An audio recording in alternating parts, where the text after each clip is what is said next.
Safety has always been a major concern for any drivers. How do you think customers would respond to news like battery explosion? Do they get cold feet? Yeah, I mean, obviously there's always some technical risk with new technologies, but I think generally speaking, these risks are starting to be mitigated, and the OEMs are aware that they need to make sure that they manage those risks. So when something like that does become apparent, then we're starting to see OEMs reacting a lot more quickly. So they're not necessarily waiting for the cars to start catching on fire. They're issuing recalls before that time frame so that they can issue the fixes. So I think that side of things is starting to improve. And I think the other side of it is, as you mentioned, is the range anxiety in some cases. So it's a case, well, will my car be able to get to the place that I need to get to and then allow me to make the return journey as well?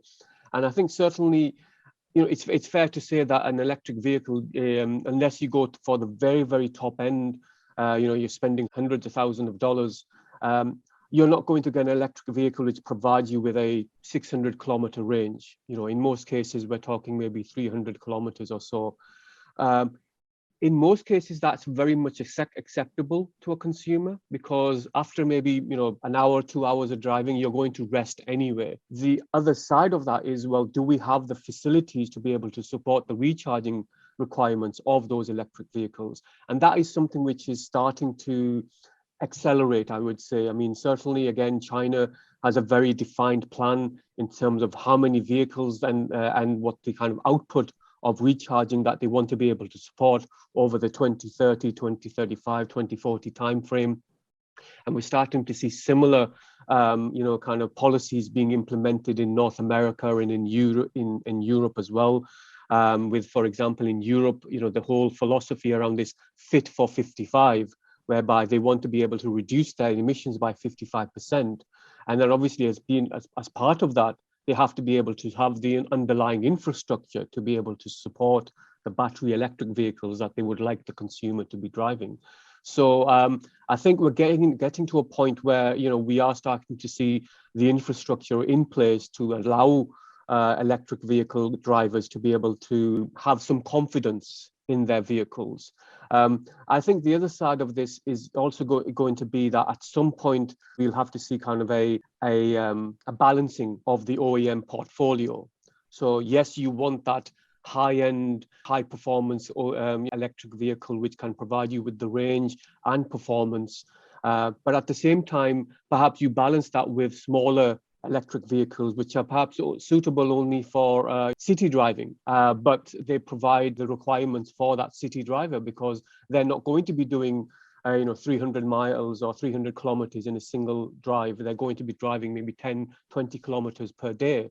And so in that respect, then a smaller vehicle with a smaller battery pack actually makes much more sense. And again, China is a good example with I think it's the GM Wuling vehicle, which is a very, very good seller exactly for those reasons. And I think the third side of this is that we are starting to see, but battery swapping is another area which can be implemented. And so we're seeing the companies such as Catel and NIO, introduce those capabilities, and that provides you with an additional kind of way for the consumer to say, okay, well, I don't have to worry about charging. If my battery does go down, I don't have to sit around for 30, 40 minutes waiting for the battery to be charged. I can go in 10, 15 minutes later, I can walk out with a fully charged battery. And we saw recently with Toyota, they are working with industry in Japan to introduce effectively battery swapping capabilities for commercial vehicles, because they see that as a primary requirement moving forwards as well for their battery electric vehicles. So I think slowly but surely we are getting to a point where the infrastructure is starting to develop that will help to maintain the growth in the electric vehicle demand that we are starting to see from the consumer side.